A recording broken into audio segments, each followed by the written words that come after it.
Recap Sprint presents a short recap of the film Gone Girl. The main character, Nick, visits his sister Margot at the bar they co-own and shares a drink with her to celebrate a special occasion. Today marks his 5th wedding anniversary with Amy, a beautiful, wealthy, and extremely intelligent woman. Soon, Nick returns home, but his wife is nowhere to be found, and the glass coffee table is shattered. Alarmed, he calls the police, and Detective Boney arrives with her partner. The investigators question Nick and learn that his missing wife has multiple degrees, a passion for reading, and, accordingly, a high intellect. The police thoroughly inspect the house and uncover an interesting detail. Even the bar, is registered under Amy's name. In Amy's underwear drawer, Detective Boney finds an envelope labeled Clue 1 with a riddle inside. When asked about the strange envelope, Nick explains that it is part of the annual anniversary treasure hunt Amy organizes for him. The riddle leads to his office at the local college where he works as an adjunct professor. The second clue mentions a little house. While Nick tries to interpret the clue, the detective finds expensive lingerie in the office. When she asks him about it, the flustered Nick gives no clear explanation. Later, Detective Boney finds Nick inside his late father's empty house. For some reason, he hastily hides another envelope and claims he came only to make sure everything was fine. He gets into his car, reads Amy's next clue, and angrily pounds the steering wheel. The next day, Boney reviews the couple's financial records and notices that many expensive items listed in the documents are missing from the house. Amy's parents hold a press conference crowded with journalists, but instead of a tragic appeal, the event looks more like a PR campaign. Amy's disappearance has become the biggest media story on TV because she inspired the famous heroine Amazing Amy from a popular children's book series. On a talk show, the host points out how suspicious it is that Nick, who should be devastated, instead smiles at everyone. Even Margot starts to believe her brother is hiding something. A young student quietly knocks on the door of Nick's home. She studies at the university where he teaches. It turns out Nick has been having an affair with her and even planned to divorce Amy. Nick spends the night with his lover at Margot's house, which enrages his sister. If this affair comes out, her brother will instantly become suspect number 1. Nick admits that Detective Boney has already found Amy's underwear in his office. A search of the couple's home leads to unexpected results. Investigators find poorly cleaned blood traces on the floor and a handprint. At the next press conference, Nick again claims he had nothing to do with Amy's disappearance and is fully cooperating with the police. His speech is interrupted by their neighbor, a mother of many children who claims to be Amy's close friend. She announces that Amy was pregnant. Police escort Nick home, where Detective Boney shows him a list of expensive purchases made on Amy's credit card. Nick insists he didn't buy any of those things and has never even seen them. When asked why he recently increased Amy's life insurance, Nick says it was his wife's idea. A call from the hospital confirms that Amy was pregnant. Cornered, Nick says he'll answer further questions only with an attorney present. Nick's sister confronts him again, accusing him of lying, but he explains that Amy was the one who didn't want children. As proof, he shows her a document from a fertility clinic where he had provided a sperm sample, while Amy ignored all discussions about having a child. Meanwhile, detectives re-inspect Nick's father's house and find Amy's burned diary in the basement furnace. The diary describes everything that had happened to her starting from the early days of their relationship. The first years were filled with love, but after they both lost their jobs, financial problems forced them to use Amy's trust fund.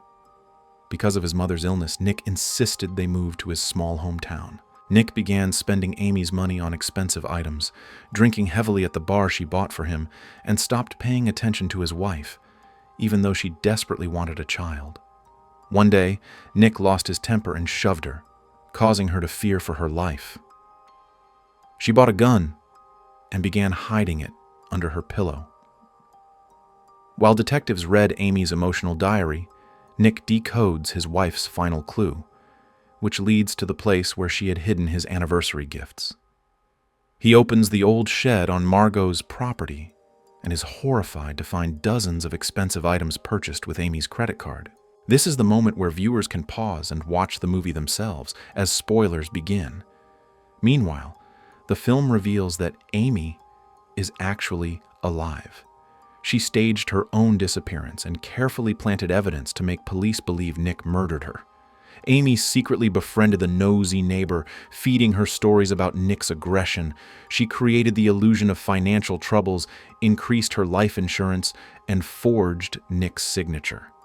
The pregnancy was also faked using the neighbor's urine.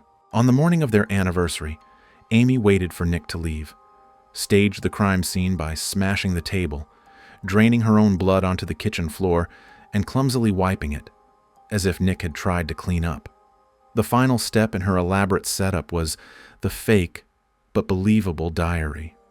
Amy, who clearly suffers from psychological issues, wanted to mold Nick into her perfect husband. But instead, he grew distant, returned to his small hometown, started an affair with a young student, and even spent a large sum of Amy's money. After changing her appearance, Amy fled to a neighboring state, renting a cheap cabin. Meanwhile, Nick shows Margot the hidden stash of expensive items. Among them is a sarcastic card from Amy saying she prepared a very special gift this year, a trip to somewhere not so pleasant. Margot tells her brother he married a psychopath. Nick realizes he might face the death penalty. He visits the famous lawyer Tanner Bolt and tells him the unbelievable story of Amy's setup. Tanner eagerly agrees to take the case since Amy's disappearance dominates the national news. Nick visits one of Amy's ex-boyfriends, who reveals that Amy had falsely accused him of rape after trying to mold him into the perfect boyfriend. When he disappointed her, she destroyed his life. Now Nick is her new victim. Meanwhile, Amy, living under a fake identity, plays mini-golf with her neighbors Greta and Jeff. She accidentally drops her bag of money, and later the pair robs and beats her, stealing everything, ruining her original escape plan. Desperate, Amy contacts another ex-boyfriend, the wealthy and obsessive Desi, who is still in love with her. She tells him a fabricated story about Nick abusing her. Desi believes her and takes her into his home. While he's away, Amy secretly studies the blind spots in his security cameras. On TV, she sees Nick giving a powerful interview, publicly apologizing and acting like a remorseful husband, and she suddenly falls in love with him all over again. Soon after, unhinged, Amy creates a new plan. In a camera blind spot, she ties a rope to her leg, spills red wine on her clothes to simulate blood, then crawls into view, screaming for help. Later, she seduces Desi and slits his throat with a box cutter, smearing his blood across the bed. At the same time, Detective Boney arrives at Margot's home with a search warrant after receiving an anonymous tip. Police find the hidden expensive items and arrest Margot as an accomplice. During interrogation, Boney shows Nick the fake diary. Nick explains that the early part of the story is true, but the abuse, threats, and his supposed refusal to have children are lies. Still, the detective formally charges Nick with Amy's murder. Tanner Bolt secures Nick's and Margot's release on bail before trial. The next morning, Nick wakes up to the sound of a car. He goes outside and sees Amy covered in blood, wearing nothing but lingerie, staggering toward him before collapsing into his arms. At the hospital, Amy tells FBI agents her version, that the deranged Desi kidnapped, raped, beat, and tortured her. Nick brings her home and Amy tells him that after watching his interview, she fell in love with him again. At a press conference celebrating Amy's miraculous return, she fully embodies the role of a saint-like survivor who sacrificed everything for love. 2 months pass. Nick is forced to pretend to be a loving husband in public, but they sleep in separate rooms. The psychopathic Amy insists that marriage is pain, and then reveals she is pregnant with his child. She stole Nick's sperm from the fertility clinic and used it without his consent. And that's all for today. You've been watching Recap Sprint. Subscribe, leave a like, and see you in the next recap.